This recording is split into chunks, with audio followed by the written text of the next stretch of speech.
Europe, Canada, Mexico, all fighting back. America's first, third and fourth largest trading partners, steel and aluminum from those countries will no longer be able to flow freely into the United States. Their reactions have been absolutely furious. Canada's Prime Minister called the US measures an affront. Take a listen. Let me be clear.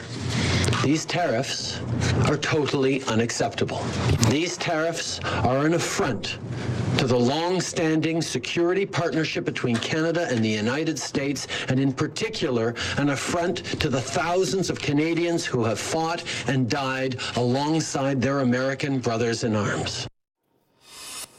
Well, America's trading partners are fighting back with more than just words. They're actually imposing tariffs of their own. They're retaliating. That pushed down industrial and consumer stocks on Wall Street. Let's take a look here. As I mentioned, the Dow closed some 250 points down in the red, just off the lows of the day. We'll have more on the market reaction in just a moment with Paul and Monica. The blip, though, the blip you see around 2 o'clock, where it really went down, was just as Justin Trudeau announced their response, the fact that they were planning to retaliate as well. Canada says that it will impose dollar-for-dollar tariffs on American goods, including steel and aluminium. Those go into effect on July 1st, in about a month from now.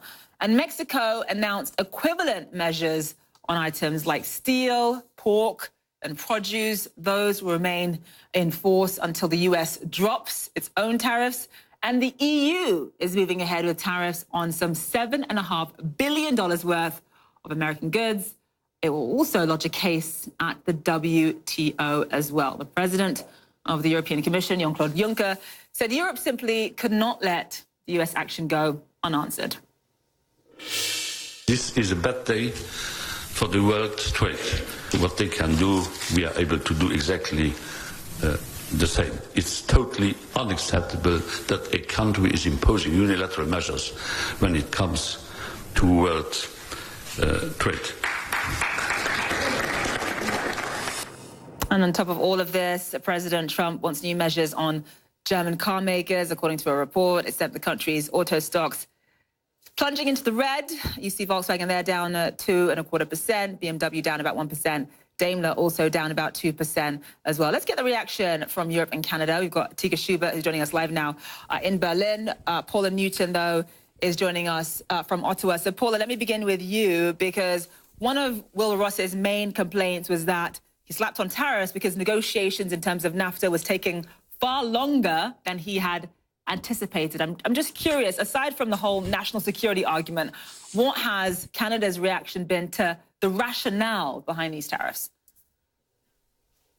Well, they say that there absolutely is no rationale, but it has changed today. Today, we saw a marked change in the way Canada will now handle the Trump administration, and you will see that Europe will react that way as well. What am I talking about? Well, Justin Trudeau has been known to box. He's now taken the gloves off. Now, he refrained from any kind of name-calling or being that too hard against the Trump administration, but when asked bluntly, why do you think they did this after months of trying to negotiate, he just said, I don't know. You're going to have to ask the president.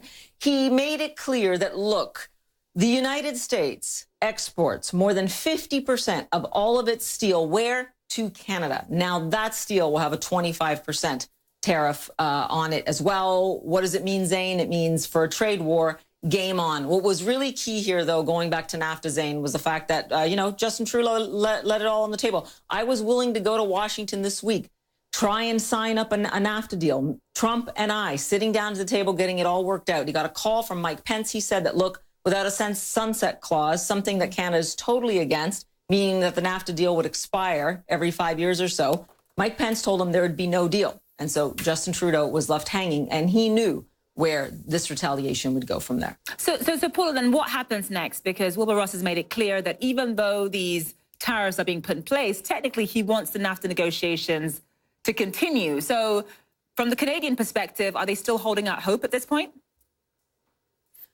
Oh, absolutely. And they will continue to negotiate. This is all a bargaining tactic. And unfortunately, industries on both sides of the border, quite frankly, throughout the world, consumers and businesses will now be on the hook because they will be paying more for certain goods. Zane, this is a lot about the midterms in November. And Donald Trump wanted to make sure he had some cred on the campaign trail. He is terrified that the Democrats will take over the House. He wants this credibility in the Rust Belt. He wants some of those tight races to go the Republican way. I think he's going to take his chances over the next few months unless he can prove that he really did get the best deal possible from his trading partners on NAFTA. I actually want to bring in Atika Schubert. And Atika, I'm going to pose to you and get you to hop on the back of the last question I posed to the minister, which is all about this report that Trump wants to target German car companies, specifically, in his words, according to the report, until there are no more German car companies rolling down Fifth Avenue. What's been the response in Germany to that report? Well, obviously, Germany is not very happy about this. They don't want to see any sort of tariffs being put on its cars. But I have to point out that Trump seems to have had a longstanding problem with German cars. In a 1990 Playboy interview, for example, he said that he would, quote, tax every Mercedes-Benz rolling into the United States. So this is a longstanding thing with him. And what'll be interesting to see is, how he's going to justify any tariffs imposed on these cars. And we're talking about BMW that owns Rolls-Royce, Mercedes-Benz, of course, but also Volkswagen that owns, Bentley, Porsche, and Audi.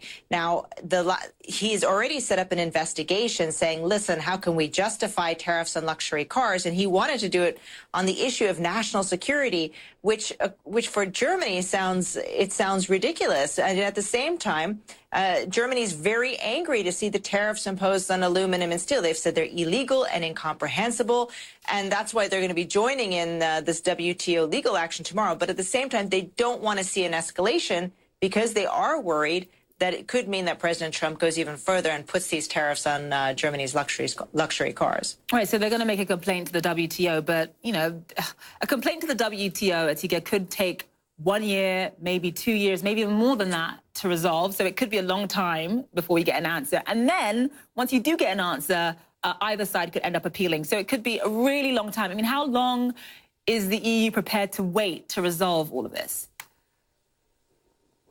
That's a good question. And I don't know if they're really expecting the WTO to put the pressure on the United States, or if they're thinking that the retaliation tariffs that they may put on American goods are more likely to inflict some damage in this trade war. In fact, you were talking about those products earlier. I actually printed out a list of the products they're considering putting on. This is a 10-page list of very fine print. And it includes, everything from sweet corn, which is the first item on here, to playing cards at the end, with hundreds of American products in between.